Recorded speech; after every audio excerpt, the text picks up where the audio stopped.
Welcome to the channel, boxing fans. Tony Buck speaking, and this video is gonna be about Danny Garcia versus Jose Benevidez Jr.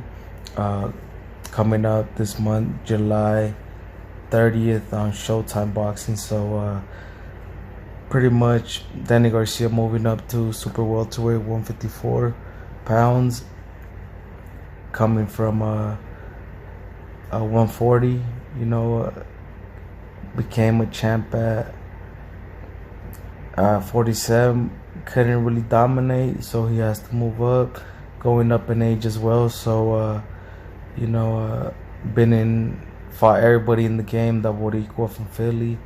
You know what I'm saying? So one of the main attractions at welterweight now gonna be being a big lucrative fight for any of the super welterweights now that Danny Garcia's up there, and now they put him up with Jose Benevidez Jr. and we will be getting into the fight. But Danny has fought everybody from the likes of Kendall Holt back in the day, Amir Khan, beat Eric Morales twice, knocking him out the second time. But yeah, you can name them.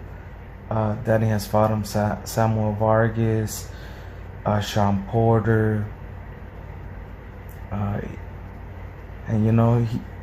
he got a good resume. One of the few fighters that has a good resume.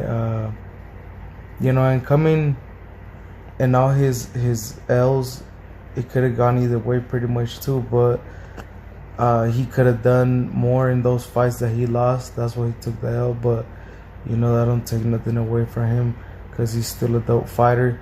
He just doesn't throw enough as well. Another case of like the Broner, a little bit gun shy, but he says that he feels stronger at obviously being higher weight, don't have to cut down to 147.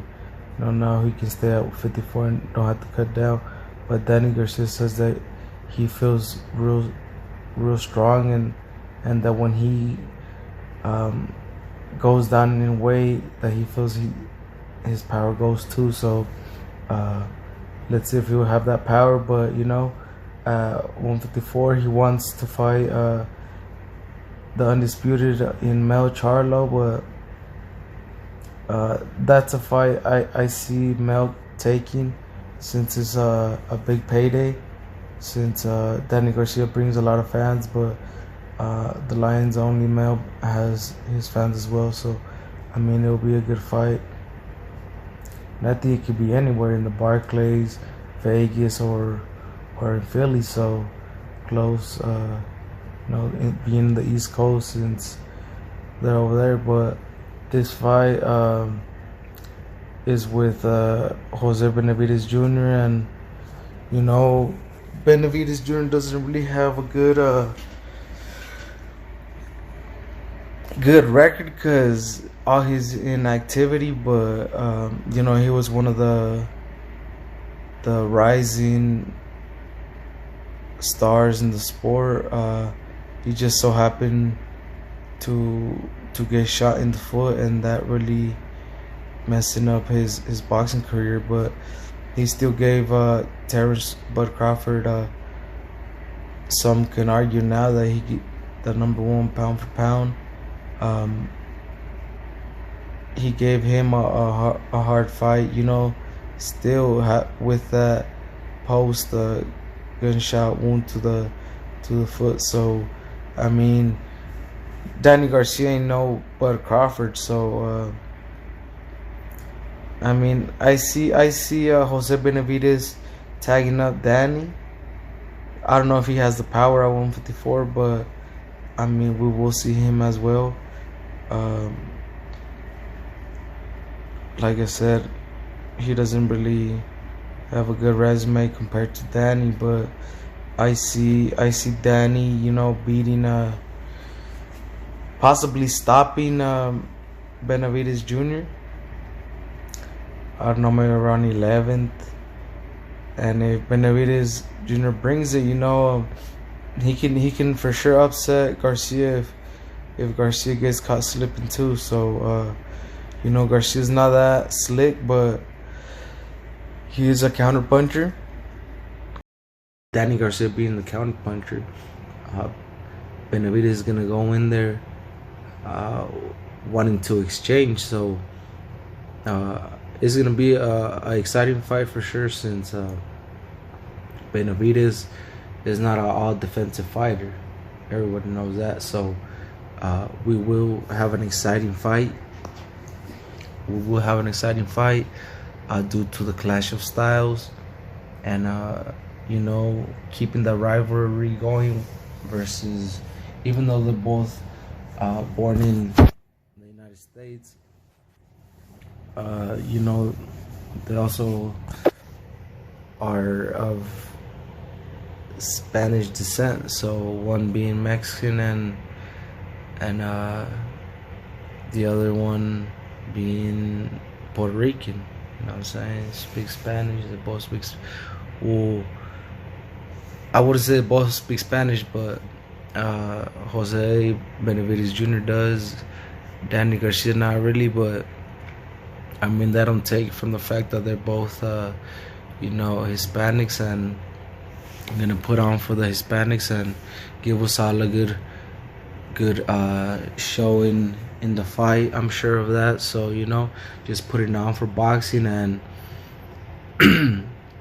and just hopefully give us a good fight and keep enjoying boxing as we've been doing. But this coming up in July 30th, there is no mentions of the undercard as of yet, but once we get closer, they're gonna be announcing and all that. But I mean, a good and exciting fight. Benevidez Jr. versus Danny Garcia. Danny Garcia gives Benevidez Jr. a shot. Because I mean, like I said, that gunshot wound to the foot really stalled Benevidez's career for a couple of years. I would say, 2-3 years. And then, well, now, he's back.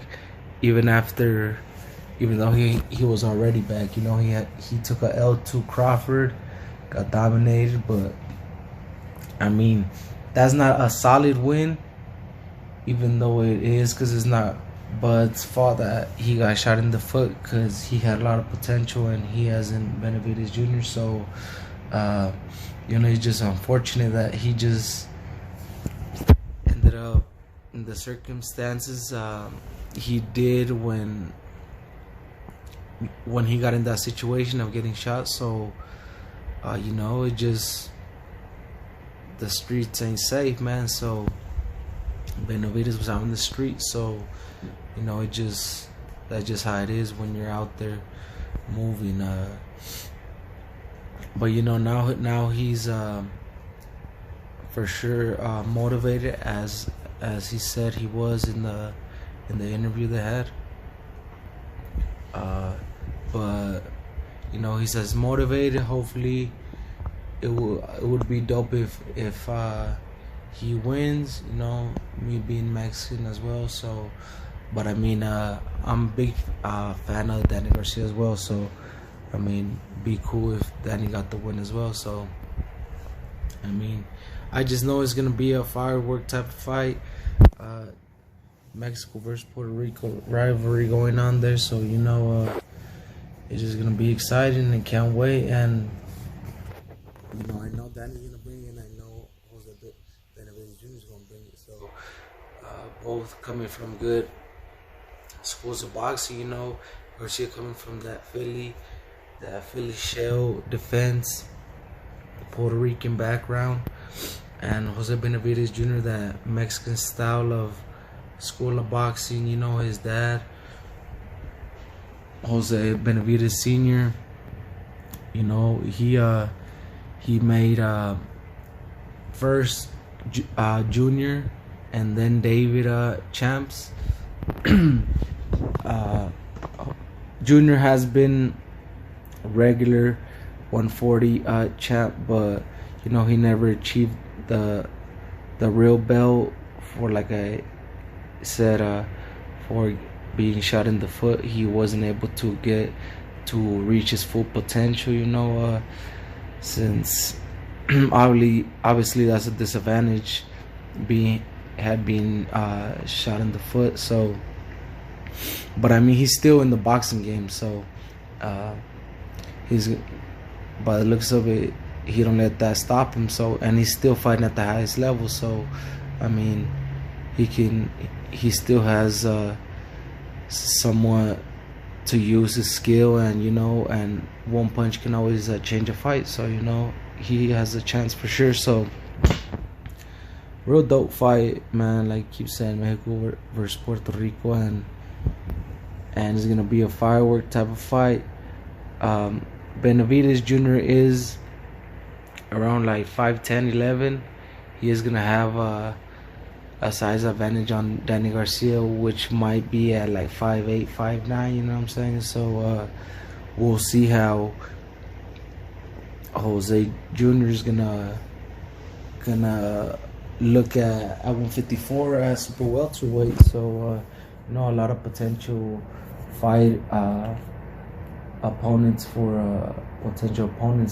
Mel Charlo if he stays at 54, because Mel Charlo for sure will take a fight with Danny Garcia, being Garcia's a name, but still Garcia has to get by one of the Benevidez bros, so he has to get past Benevidez to to make a statement, and likewise to Benevidez, if he wants to make a statement, what better way to putting it on Danny Garcia, and maybe get a KO, or that would really get him to a fight with like Mel Charlo as well. So I'm pretty sure Jose Benevidez Jr. is gonna go in there for wanting to go for the kill, but I also see Danny Garcia as a favorite in winning the fight, either by unanimous or by TKO or something. But that's what I think of that fight, and they're looking in shape either way. So Danny Garcia's been training for sure. He's been inactive for a while, but ever since that Earl defeat, but now moving up to 154, seeing what's out there. But first, he's gonna put his skills up against Jose Benevidez Jr. You know what I'm saying? So good fight, and like I said, this is my prediction for their fight. I have Garcia winning either by unanimous decision or KO around 11th or so. So don't get me wrong, I could see the upset to Benevidez Jr., but he's gonna have to go in there and get the kill. But yeah, that's how I see it. Shout out everybody, continue to show support. Don't forget to like, comment, subscribe, and share the videos, and until next time.